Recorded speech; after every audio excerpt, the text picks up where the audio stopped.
Hi YouTube, welcome back to my channel. Just a short video today. Well, I often say that, don't I, and then ramble on for 10 minutes, but I've basically only got one new product to show you here that I have had for a few weeks actually, but I've had so many new products with the spring rush that I hadn't got round to showing this one. I did buy it at the same time as my picks from the Chanel 2017 spring Cocoa Code collection, but although I got it in the same store, I don't think it was part of that same release, and I actually got it completely by mistake. It's this item, the Blush Harmony Kyoto edition, and in fact I didn't see it before I bought it. I didn't try it out. I was actually intending to buy the single blush that was part of the Cocoa Code collection, and didn't notice till I got home they'd actually given me this instead, but I was actually pleased to get it, so I didn't take it back, and I still haven't got that blush, which is not a problem really. So I think this was initially an Asia special and has been released in selected stores. I have kind of read some people got it around Christmas, maybe in America, I'm not sure, and I haven't really seen it anywhere else, certainly on websites in the UK, so I don't know how much stock there is out there, but I wanted to show it to you anyway. It's the usual packaging, no separate brush with it, unlike the Cocoa Code. Except inside. So the packaging is kind of more akin to the Le Beige powders. And although it's called Blush Harmony, I think this packaging reflects that it's actually much nearer to the kind of Poudre Belle Mine, the face-enhancing powders. I don't think you could really use this as a blush, even if you were terribly pale. So there it is. An incredibly pretty, although I seem to have got a spot on mine already, 3 stripes, this kind of plain, very pale with a yellowish undertone powder, which is pretty much a matte powder. I don't know if you can see there. Then this really, really pretty, I would call it a light terracotta, rosy terracotta strip in the middle with the little engraved flowers on it. It's not terribly apparent in the monitor, but there is actually some gold sparkle in that powder. I think you can see it down here.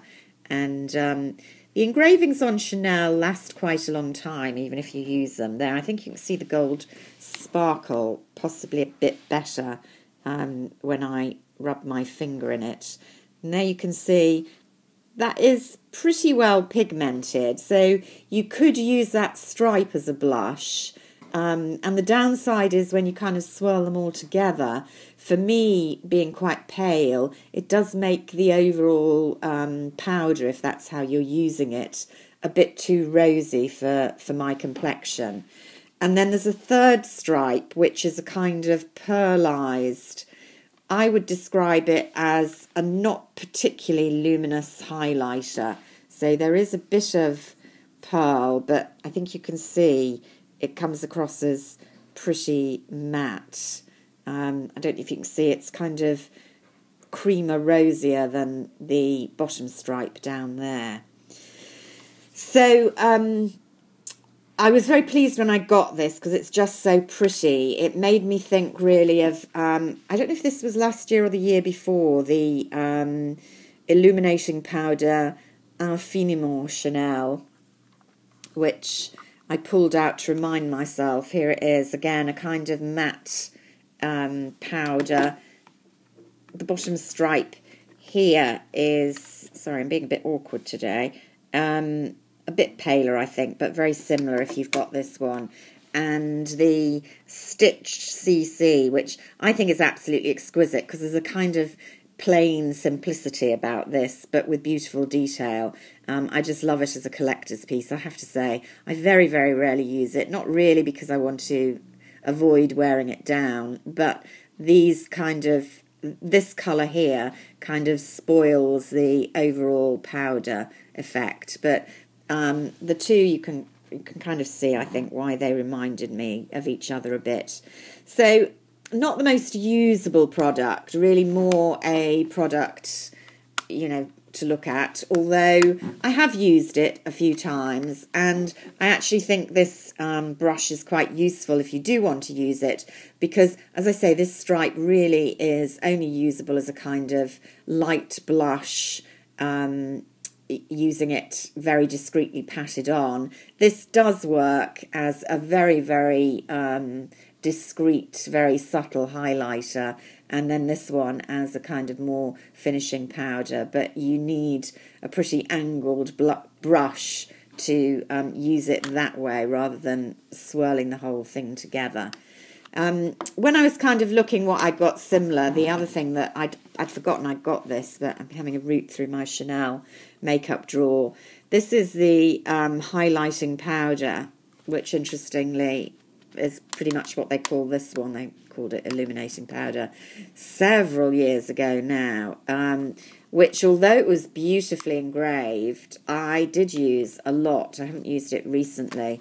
I think you can see just the kind of leftovers. It was a very kind of Baroque design that was sculpted on it, and you can see it's pretty much washed off now. And again, although this was a kind of illuminating, highlighting powder, you can see there it's markedly paler than the one in the illuminating stripe in this latest release, which suits my skin tone better. I did actually tend to use this as a finishing powder. It just had a little tiny bit of sparkle in it, which I find quite lifting to my complexion rather than a purely matte finishing powder. But as I say, I haven't used that one for a bit. I perhaps ought to get down to using it up, because these things don't last forever, although they last for a long time.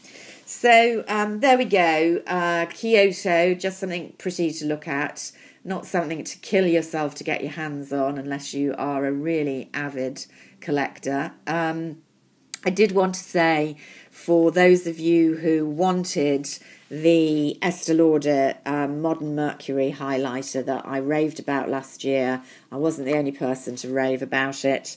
I haven't used it in the last month or so, but I love it. A fantastic highlighter, and all-purpose, actually. I use this as an eyeshadow as well.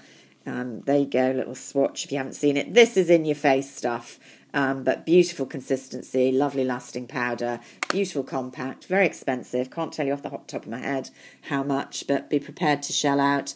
It had sold out mostly in the UK, but it's back, I noticed, on both the Selfridges and Harrods website. So I'm guessing they've probably got more industrial-sized stocks in, and you probably don't need to rush in the way you needed to for the limited edition release last autumn. But if you are interested, you are in the UK, or you're prepared to shell out for Selfridges online overseas postage charges to your jurisdiction, it's there and it's up for grabs, as are several other of the Victoria Beckham limited edition for Estee Lauder. Markedly, however, the eyeshadow palette with the 6 eyeshadows in doesn't appear to be back in stock. There are also some new bronzers. I think her bronzer is now in 3, certainly 2, if not 3 shades.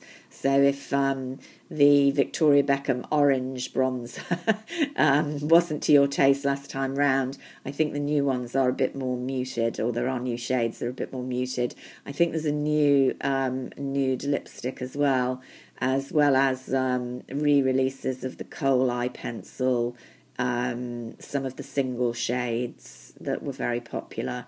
Definitely all there. It is an interesting and well-produced collection, so I just thought I'd mention that to you if any of you are interested. So until next time, bye for now.